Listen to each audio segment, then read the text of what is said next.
Students and welcome to Garima's physics classes. आज का हमारा टॉपिक है बोर मैग्नेट्रॉन।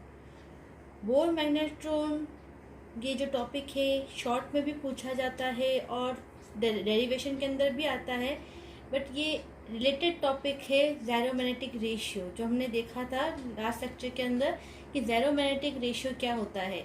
उसी से रिलेटेड हमारा आज का टॉपिक है बोर मैग्नेट्रॉन क्या होता है।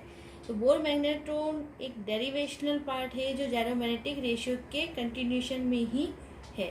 तो ये साथ में भी पूछा जा सकता है कि ज़ायरोमैग्नेटिक रेशियो क्या होता है और इसी से आप बोर मैग्नेट्रॉन डिराइव करें, या सिंपल फॉर्मूला क्या होता है, या इसकी वैल्यू क्या होती है। इस टाइप से क्वेश्चन को पूछ सकते हैं। तो स्टार्ट करते हैं हमारा आज का topic bore magnetron. Bore magnetron के अंदर सबसे पहले नेम के अंदर ही आ रहा है, बोर का हमने यहाँ पे यूज़ किया है, तो बोर प्रिंसिपल का हम यहाँ पे यूज़ कर रहे हैं। इसकी वजह से हम इसको बोर मैग्नेट्रॉन यहाँ पे नाम दे रहे हैं। तो जो प्रोसेस था वो किसकी वजह से था, हमने देखा था इलेक्ट्रॉन जब किसी न्यूक्लियस के चारों ओर या नाभिक के चारों ओर घूमेगा, तो किसी ऑर्बिट के अंदर घूम रहा है, तो उसकी वजह से एक मैग्नेटिक मोमेंट और एंगुलर मोमेंटम का एक रिलेशन आता है, तो वो ज़ायरोमैग्नेटिक रेशियो कहलाता है। तो उसी टाइम पे या उसी चीज़ के लिए एक बोर मैग्नेट्रॉन भी हमने यहाँ पे देखा है। वो बोर मैग्नेट्रॉन जो है वो मैग्नेटिक मोमेंट का ही एक रिलेशन है। तो किस तरीके से यहाँ पे बोर मैग्नेट्रॉन का डेरिवेशन किया गया है वो हम देखते हैं। तो बोर प्रिंसिपल क्या कहता है, सबसे पहले ये चीज़ देखी जाएगी।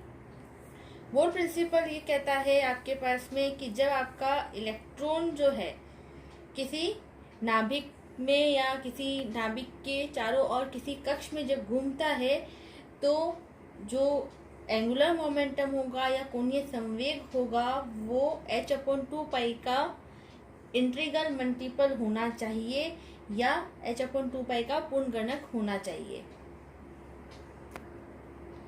According to Bohr principle, electron can revolve in only those orbits in which angular momentum is whole integral multiple of h/2। ठीक है, ये हमारा बोर का प्रिंसिपल कहता है कि एंगुलर मोमेंटम जिस ऑर्बिट में घूम रहा है उसका एंगुलर मोमेंटम जो होगा वो h/2 का इंटीग्रल मल्टीपल होगा। या कहें बोर सिद्धांत के अनुसार क्या होगा, इलेक्ट्रॉन केवल उन्हीं कक्ष के अंदर घूम सकता है जिसमें इलेक्ट्रॉन का कोणीय संवेग जो होता है वो h/2 का पूर्णगणक होना चाहिए। तो इसलिए हम बोर प्रिंसिपल के अकॉर्डिंग क्या लिख सकते हैं, यहाँ लिखा हमने according to Bohr principle. Angular momentum की बात की है तो हम देखेंगे यहाँ पे क्या होगा, एल का formula L is equals to n into h/2 पाई।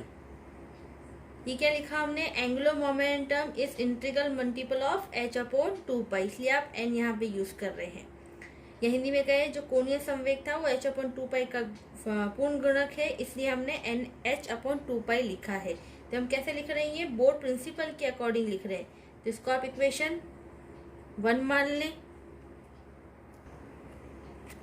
तो ज़ायरोमैग्नेटिक रेशियो हमने देखा था पहले क्या होता है, ज़ायरोमैग्नेटिक रेशियो या गुण चुंबकीय अनुपात जिसे हम कहते हैं, उसके अकॉर्डिंग हमने लिखा था μL/L is equals to E/2m। ये हमारा फॉर्मूला था ज़ायरोमैग्नेटिक रेशियो का या गुण चुंबकीय अनुपात का। तो ये हमने सेकेंड रिलेशन लिख दिया यहाँ पे μL/L। अब यहाँ इक्वेशन नंबर 1 में हमने क्या निकाला था, L एंगुलर मोमेंटम या कोणीय संवेग।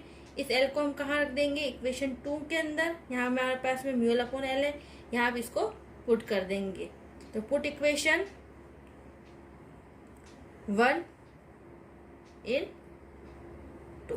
तो आप 1 को 2 के अंदर रख देंगे तो हमारे पास क्या मिल जाएगा, तो μL की वैल्यू जो आ जाएगी वो आएगी हमारे पास में E/2m इंटू NH/2 पाई।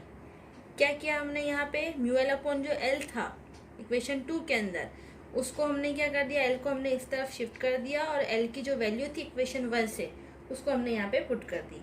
इसमें से कुछ भी चीज कट नहीं हो रही है, तो μL की वैल्यू क्या आ गई इसमें हमारी, this implies μL is equals to, n को बाहर कॉमन ले लें, ब्रैकेट के अंदर क्या बच जाएगा हमारे पास में, E/4 पाई ये वैल्यू आ गई हमारे पास में। इसी से हम म्यू एल को और क्या लिख सकते हैं, इसको हम ऐसे भी लिख सकते हैं, this implies mu L is equals to n mu B, ये हमने लिख दिया। अब ये जो था इसमें हमने म्यू बी किसको माना है, ये माना है हमने ई एच अपॉन 4πm को, ठीक है। तो हम यहाँ लिख सकते हैं इम्प्लाइज वेयर म्यू बी की जो वैल्यू वो कितनी हो गई हमारी, mu B is equals to e h upon 4πm, ये लिखा जा सकता है। ये जो चीज आई है हमारे पास में, ये क्या कहलाएगी, ये कहलाती है हमारी बोर मैग्नेट्रॉन। ये जो आपका फॉर्मूला आया है म्यू बी का, वो क्या कहलाता है, बोर मैग्नेट्रॉन कहलाता है, ठीक है। तो इसका फॉर्मूला पूछा जाए तो क्या लिख देते हैं, सिंपल ई एच अपॉन 4πm। तो फॉर्मूला तो हो गया हमारा mu B is equals to e h upon 4πm, और वैल्यू क्या हो जाएगी इसकी, वैल्यू ऑफ म्यू बी वो कितना हो जाएगा हमारे पास में, ई की वैल्यू आप पुट कर देंगे 1.6 इंटू 10⁻⁻19। एच की वैल्यू हम पुट कर देंगे, एच की वैल्यू क्या होगी हमारे पास में 6.6 into 10⁻34 upon 4 into 3.14 into 9.1 into 10⁻⁻31।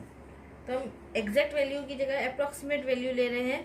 तो आपका जो रिजल्ट आएगा वो म्यू बी के जो वैल्यू आती है वो आएगी आपकी 9.27 इंटू 10⁻⁻24 एम्पियर मीटर स्क्वायर। ये होती है हमारी म्यू बी की वैल्यू। ये हो गई इसकी वैल्यू और ये हो गया इसका फॉर्मूला। तो ये दोनों ही हमारे लिए इम्पोर्टेंट है, ये आपसे शॉर्ट क्वेश्चन में अक्सर पूछे जाते हैं। ये बोर मैग्नेट्रॉन क्या होता है, या फॉर्मूला क्या होता है हमारे पास में, या जायरोमैग्नेटिक रेशियो से आप बोर मैग्नेट्रॉन कैसे फाइंड करते हैं।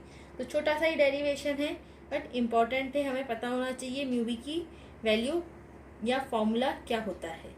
तो आज के लिए हमारा टॉपिक यहीं तक का है। आई होप आपको मेरा आज का टॉपिक समझ में आया होगा और अच्छा भी लगा होगा। तो अगर आपको मेरा टॉपिक अच्छा लगा है तो आप ऐसे ही मेरे और वीडियोस के साथ जुड़े रहिएगा, और अगर आपने मेरे चैनल को अभी तक भी सब्सक्राइब नहीं किया है तो सबसे पहले सब्सक्राइब करें, ताकि जब भी मेरे लेटेस्ट वीडियोस आए तो उसकी नोटिफिकेशन आपको सबसे पहले मिले।